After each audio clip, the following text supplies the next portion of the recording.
Pistons fans, let's talk. I just saw something interesting where maybe anybody who's watching the game, you probably can see it by yourself or for yourself.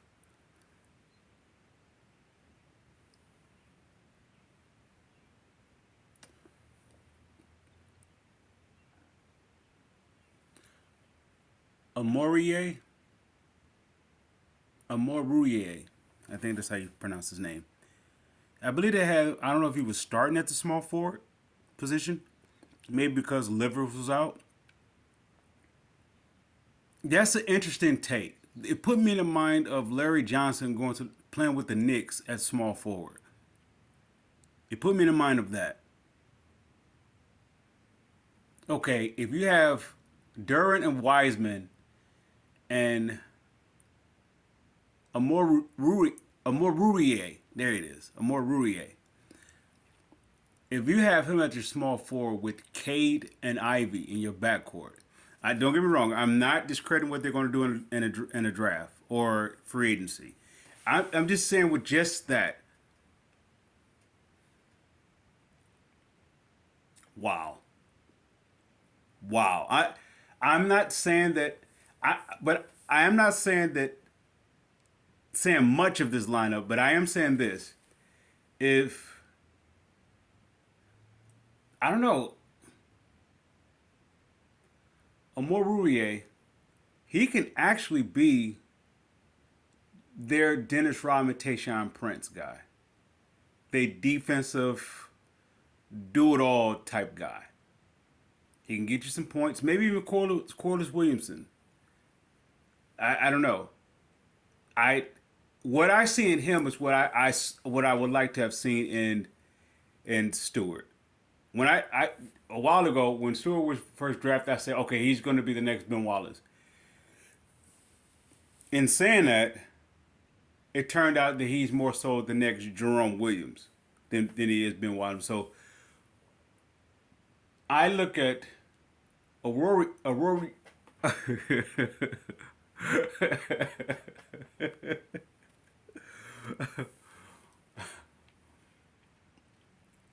Amorurier, forgive me, I got tongue twisted with that one. I I don't know. He brings a element of hunger and toughness that I don't see in Stewart. Stewart is just tough. I don't see hunger. I believe because he was drafted first overall, Amorurier, he doesn't have he wasn't drafted from my understanding. If so, I don't believe it was a top draft pick. I see that hunger in the likes of a Ben Wallace. That Dennis Rodman hunger. I have to hustle to get it. So just imagine Wiseman, Derwin, Amorurier, Kate, and Ivy. That's not including your draft pick or what you do in free agency. That's not included if you sign back Hamadou. They don't, you have Livers. They don't. That I mean, just imagine if you have Bagley coming off your bench. I'm just saying. Okay. I don't dare to even include if they get the number one overall pick. I'm not going to dare to with that one. Just say if they end up with Scoot Henderson. You know what? I I almost prefer Henderson over Victor. I almost prefer almost for this reason. It was almost the same as taking in a Grant Hill draft, taking Jason Kidd over Grant Hill. I would almost prefer Jason Kidd over Grant Hill, even though they're pretty much going to give me both the same. I'm just going to get a point guard that does it versus a small forward. The reason why I like Henderson is because what you can is so much you can do with him. I don't know if Victor can play the three. I'm almost stuck with him playing the four and the five, which is a log jam now with with my two coming in bigs. I have Wiseman and Derwin as my 4 and my 5. They could be flexible at that position. Along, if I re-sign Bagley too, of course. Otherwise, it will be Victor, Derwin, and Wiseman, and a Bagley. You know what? I can do a Bagley too. Beat that. I challenge any Eastern team to beat that. Okay, this is why I like Henderson, because I can go Henderson, Ivy, Henderson, Cade, Cade, Ivy. I can do so much with that. With that said, and why you guys may have noticed that I didn't include Killian, I almost wanted to put him on the self same tier as Stewart. They benefit as like the eighth and ninth man. You know, part of that rotation. I don't see them as the top tier anymore. Why? Because I don't want to say Ivy and Derwin exceeded expectation. I saw from the start that they was going to be the cornerstone. Those two.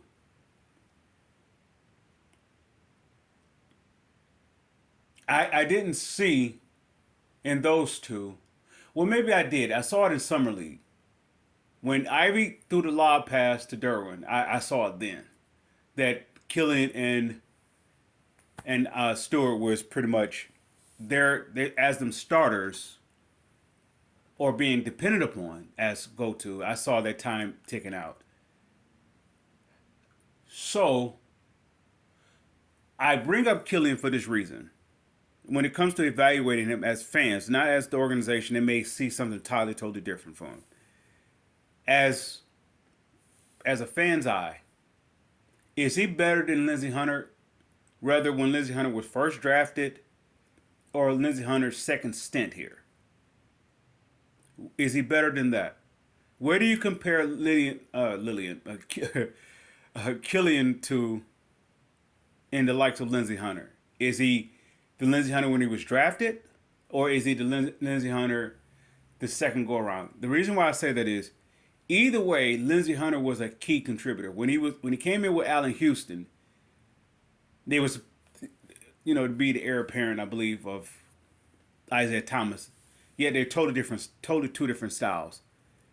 With that said, he still contributed with Grant Hill. He contributed during that time. It's not as much as the high volume of the draft selection. No. Nonetheless, it wasn't asked of him to do what he did in Jackson State. So, with that said, I understand why they moved on from it. Once they got Grant Hill, it changed everything. It changed how they're going to build it.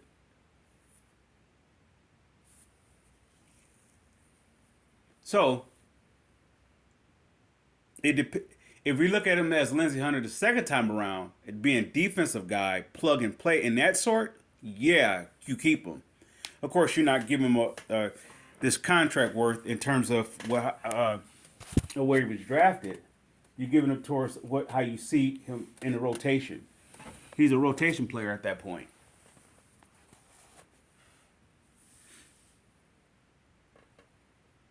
Now, I grade him, or I'll gauge him on the Lindsey Hunter deal.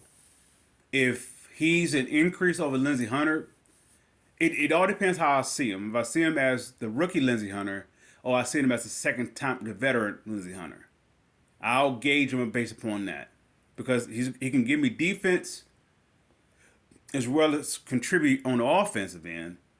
In his later years, much as in the beginning years, I was dependent on him to be an offensive guy. I'm going to look at him as the latter Lindsey Hunter version than the beginning process of him. With that said, moving on the side, I'll keep if I look at him as the latter, I'll keep him in Bagley. I'll re-sign them both. Stewart, if I can get a good deal for it. If his contract is reasonable, yeah, I keep him, because him and Bagley coming off as my reserves, I don't have to worry too much about anything if Wiseman or Derwin, the injury or of a sort, if they were not able to go, I can still go with them, because Isaiah can play with either Stewart or Wiseman, I believe. And I believe Derwin could play with, I believe, forgive me, I believe Bagley can do the also same thing. I believe they're flexible with their forehead, for the big head, the big four. I believe they're extremely flexible. Of course, it depends on what they do in the draft. But with that said, let's say if they end up with Scoot Henderson. If they end up with Scoot Henderson,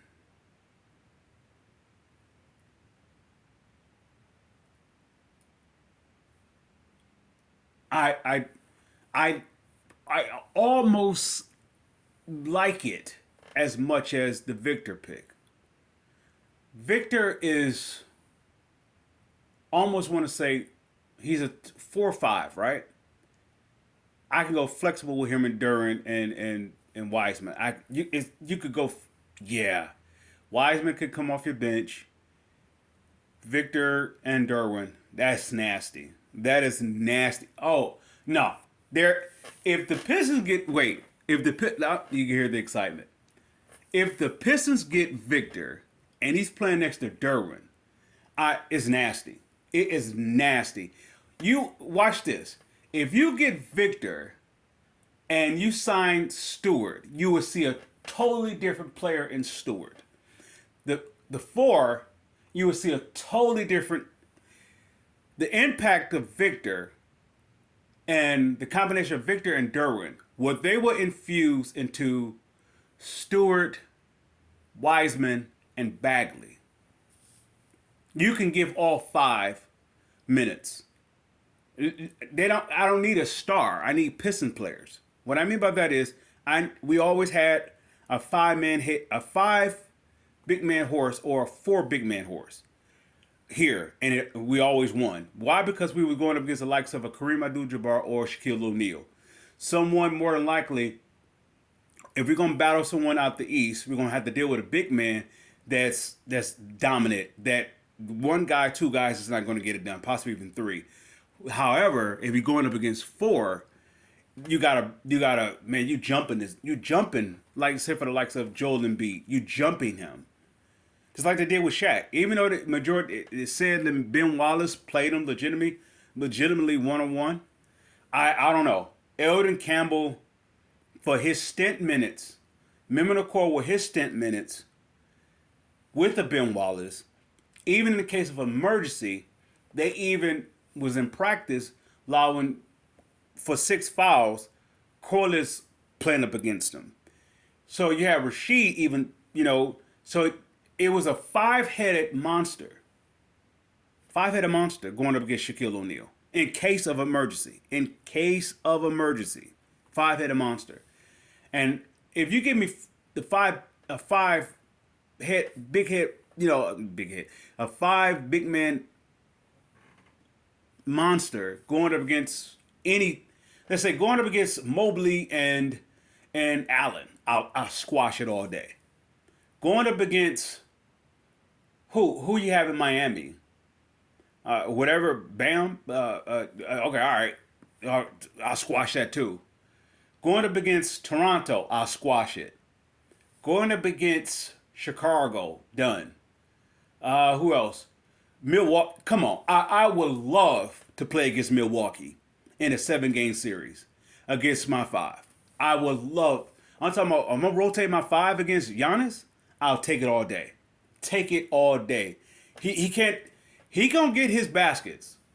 Yet if I have Victor and Derwin and Wiseman, Stewart and Bagley against him, he has no shot. No shot. So my offseason would be just that. Of course, it would be depending on if I get the number 1 or number 2. Number 3, if I get the number 3, I'm doing everything I possibly can to get the number 2. Because there's no way I'm getting number 1. No one in their right mind is going to give up Victor. Because I'm not giving up I will have to give up Cade, Ivy, and Derwin to get Wemby. It's not worth it. It's not worth it. However, if I get that 2 spot, I'll get Henderson. And my re-signing would be Stewart and Bagley. And if I throw in a wing in there, I could throw in a wing in there. I'll bring in Aurier, and I'll sign Diallo. I'll keep my players here. And I would challenge you to beat Scoot, Ivy, Cade. I'll challenge any team. Even the likes of a Phoenix with Booker and Paul. I'll challenge it. I'll ride with my young fellas. And saying that is saying this: the Pistons will actually be the modern day Orlando Magics. With that said, Pistons fans, I salute.